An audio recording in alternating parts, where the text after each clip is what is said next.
Hi, my name is Rachel Saunders and welcome to this episode of the Temporal Hospitality podcast. If you like what you hear, please subscribe, hit that bell and check out the link below for the script with all the sources. Today is the day we died. The Horsa glider pitched and rolled as it was buffeted by turbulence. He looked down the flimsy craft, the other 29 men looking a mixture of nervous, pensive, and various shades of airsick. He was focused on the task at hand, getting his men through the next hours of their lives. He was up first. He knew the risks and the likely outcome. And though he had hit the source when he was picked, now his head was clear. With a dull clunk, the glider separated from the towing line, and gradually they began to descend. It was getting real. More buffeting, and through the dark night they fell. Then, with a shattering crash, the glider struck the ground. 0005, 6th of June. He heard himself yell, "Everybody out!" 29 other men followed him through the door, and up ahead, the dim outline of the bridge some 300 yards stood out in the gloom. Their target, the bridges at Bonneville, were just a short distance away. Moving forward, he urged his men on. "Come on, 25! Come on, 25!" A sharp retort came from over the bridge, and he fell, dead. It was 016 on D-Day. Lieutenant Den Brotheridge was the first Allied soldier to die on D-Day, leading 25 platoon of the Oxfordshire and Buckinghamshire Light Infantry. June 6, 1944 has gone down as a turning point in human history. Few days like it have marked a delineation between what came before and what came after, a yardstick against which all future days are measured. Across Europe, men and women fought and died, their lives given in the ultimate sacrifice both for human freedom and in defence of ideologies we now find repugnant. Here I examine the lives lost on D-Day, exploring why in popular culture we choose to remember the way we do and why only certain narratives have come to dominate. Above the Le Moulin beach sits the vast Cimetière Américain de Normandie, a place of hallowed ground. Some 5 kilometres south lies the Le Camp German military cemetery, where some 21,200 German soldiers lie buried. How we choose to remember, and whom we choose to remember, tells as much about our culture and society as it does for the men and women buried in those cemeteries. This is a dramatisation of the longest day, the day so many died. The first he knew that trouble was coming was a violent shaking which jolted him awake. More explosions shook the ground, alarm bells sounding in the bunker as every soldier now rushed to their action stations. Simon looked at his watch. 05:30. Gott im Himmel, he thought. The Amis have finally brought hellfire to his corner of the world. Schnell! As Gauleiter, he directed his men towards their action stations, all the while more explosions rocking the bunker. He rushed towards the slit overlooking the cloud-covered channel. Looking through his binoculars, he took in the ships off on the horizon, flashes soundlessly lighting up the dawn air. He saw shells slam down a few hundred metres away, vast chunks of soil and concrete flying into the air. A deep dread overcame him. Today was the day. "Gauleiter Astner, where do you want us?" He looked back at 2 young men, recent arrivals from a Labour battalion. Gathering his thoughts, he pointed to the bunker entrance. "Man the defences! The Amis are coming!" Both replied with a crisp "Jawohl!" No hesitation. He returned to observing the ships on the horizon, panning over the obstacles set along Le Moulin beach to halt any invaders. He prayed to God that they would hold. Sometime on 6th June, Gauleiter Simon Astner was killed in action and buried in Le Camp German military cemetery. He was one of several thousand German soldiers killed during the first day of the invasion.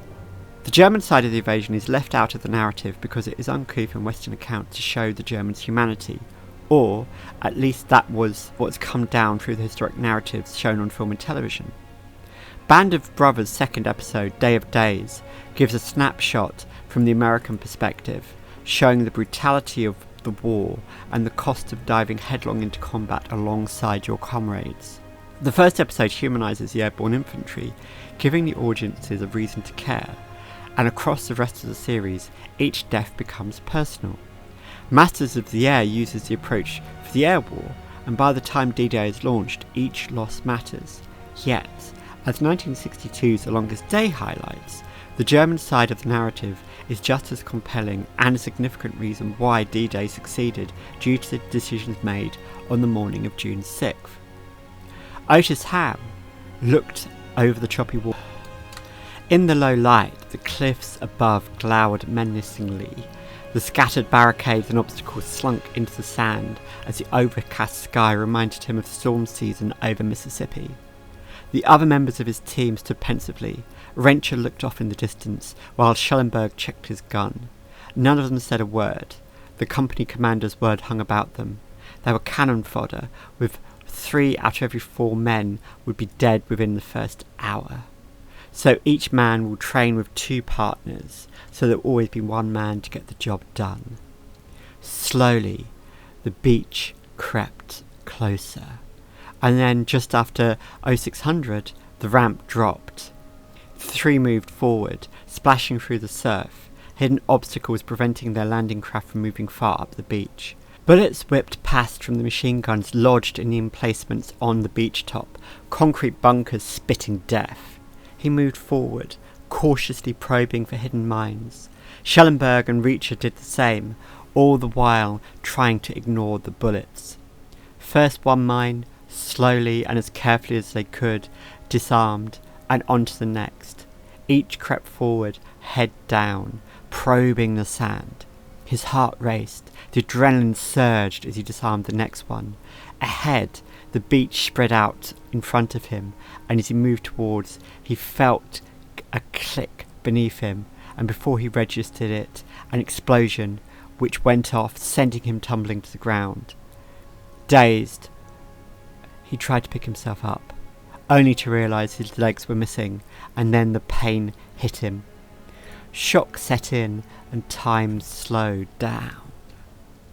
A medic and stretcher bearer carried him back to the landing craft, and soon enough he was aboard a hospital ship. Fading in and out of consciousness as the doctors worked on him, he murmured, "What the heck does a baseball player do without any legs?" Later in the day he passed away and was buried in the Cambridge American Cemetery. Otis Ham was one of 2,501 American soldiers killed on D-Day. Who we remember and how has become a topic of debate, as the lists of the dead were for a long time publicly unknown. As the American National D-Day Memorial outlines, when planning the memorial, its early leaders could not find an accurate account of those killed on D-Day, much less an authoritative roster listing the names of the fallen. Estimates varied widely and often confused fatalities with casualty, killed, wounded, captured, missing. The board set a laudable but challenging goal. The memorial could identify and remember by name every single Allied soldier, sailor, airman and Coast Guardman killed on June 6, 1944 in the Normandy invasion. Such a list of the dead from a single event is termed a necrology, hence the research endeavour became known as the Necrology Project. George MacDonald Fraser, who served during the war, laid out that war is not simply a matter of maps with red and blue arrows and oblongs on a map, but of weary, thirsty men with sore feet and aching soldiers wondering where they are.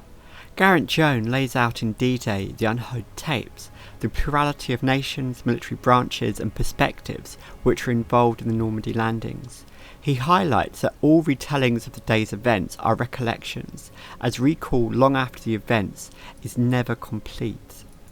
This in part explains why all dramatisations of D-Day have been for the edification of the audience, to give a small taste of what it was like without being fully able to capture the brutal realities of those on the beaches.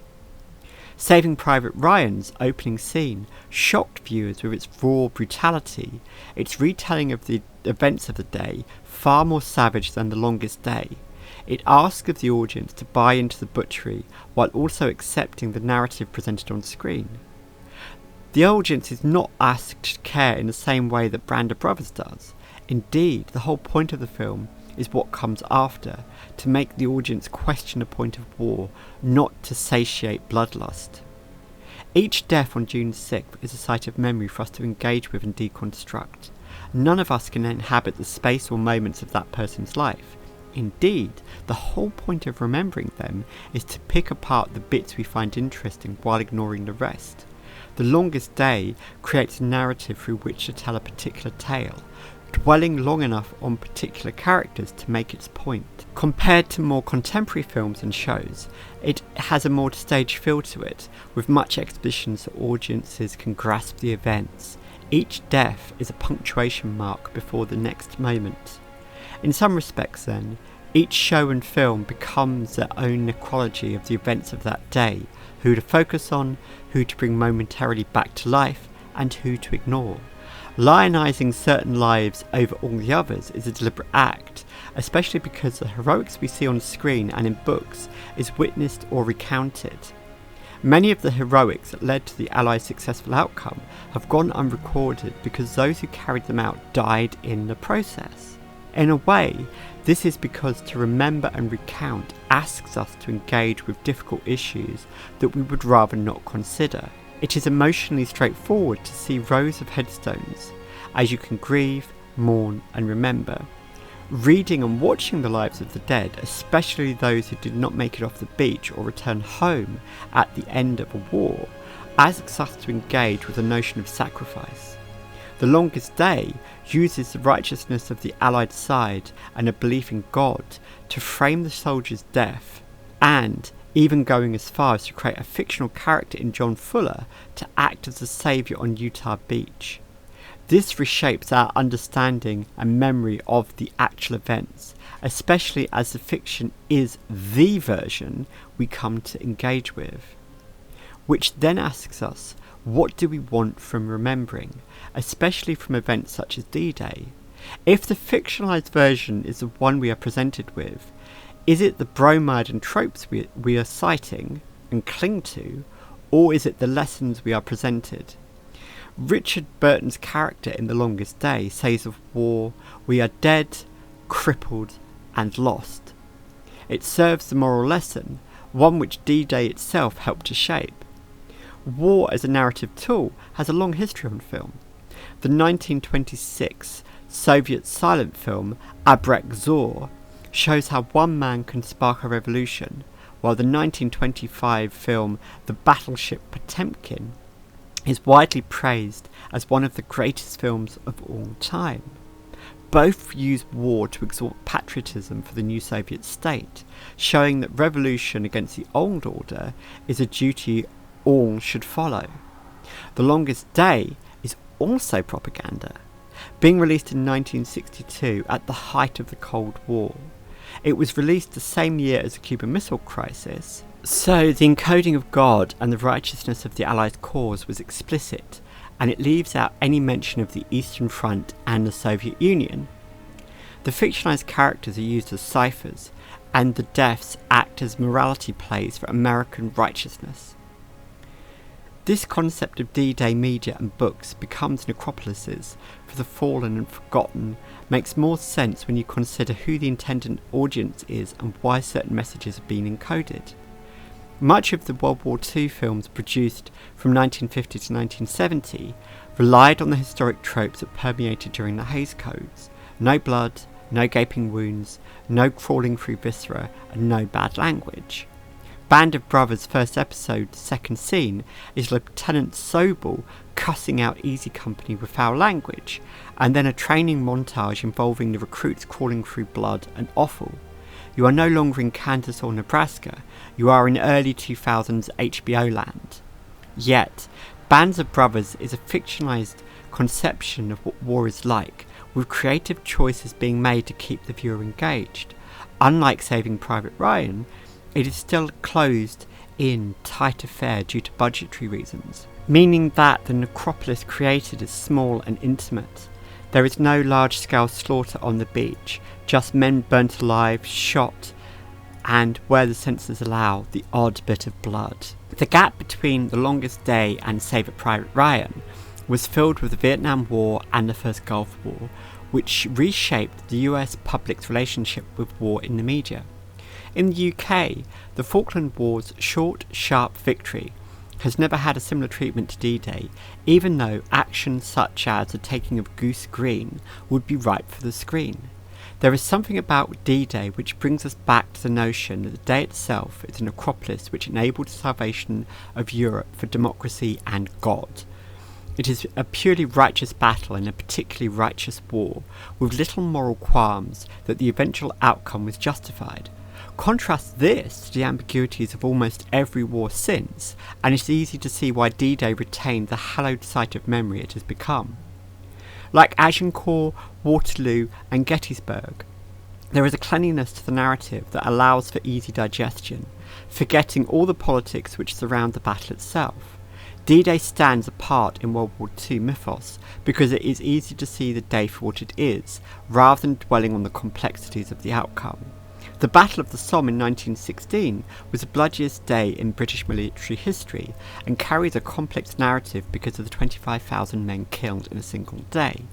D-Day could have become that. Indeed, the casualty figures were expected to be treble or quadruple what they actually were, and while Omaha and Utah beaches were charnel houses, the reality is, for the cost of 4,200 lives, the Allies cracked open the German defences. Which is why remembering is an intrinsic part of preventing another war from happening again. Those who forget the mechanised slaughter, or worse, are taught it was actually a noble thing, are doomed to repeat the harsh lessons that D-Day represents. Modern communication technologies have enabled us in real time to see the conflicts in Ukraine and Palestine, showing how death in war is ignoble and often brutally simple. As there were no drones on D-Day, we are left to the imaginations of directors such as Steven Spielberg to shape who we perceive the deaths of thousands cut and diced by machine gun fire, grenades, and all the other deadly instruments of war. Our imaginations can pass and take in the spectacle, but a visit to any war cemetery will swiftly alleviate you of the notion that their deaths will be remembered equally and for all time. It takes energy and effort to remember, time and commitment to honour the fallen, and when there is no one left to remember or care to remember, D-Day will simply become another footnote in history. In this vein, how then can we remember the fallen without succumbing to propaganda or fictionalised accounts of their lives? The honest answer is, we cannot. In the US and the UK, we are surrounded by a culture which places the halcyon version of D-Day above the grubbiness of the events themselves. Band of Brothers does show the American soldiers committing war crimes, with the second episode using an American serving in the Wehrmacht as a lens to enable the audience to empathise with German soldiers who were killed. Yet, there is no consequence for killing surrendered soldiers.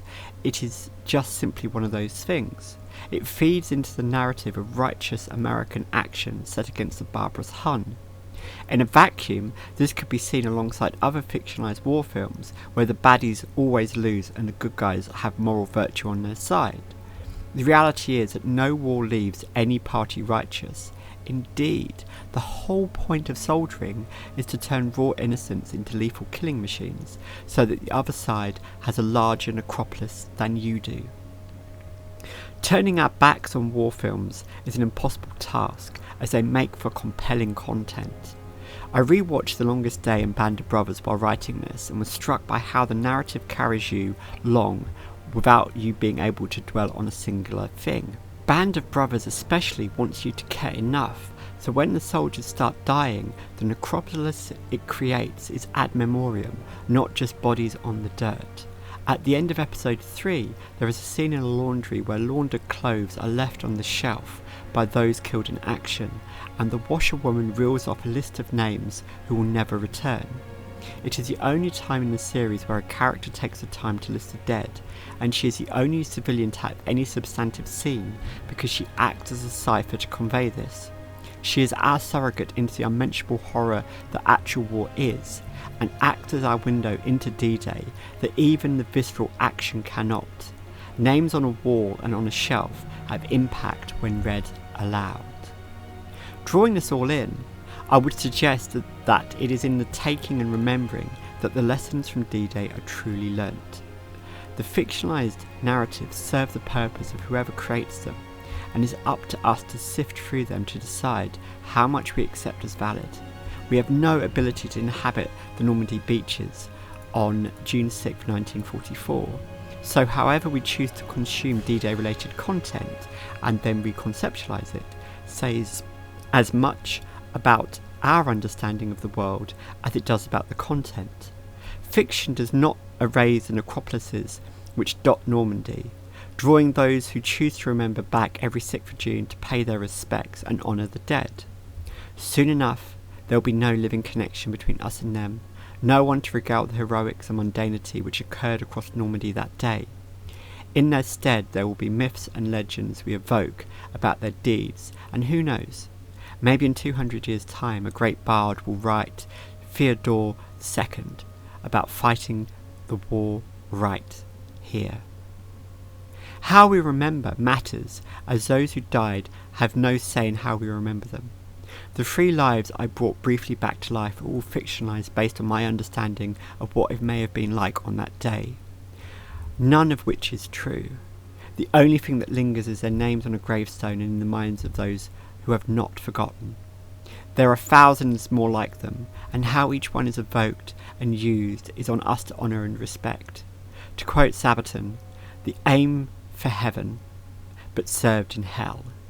And for that we owe them a vision of truth, a version of truth, and not a propagandized vision, or version, that does their sacrifice and injustice.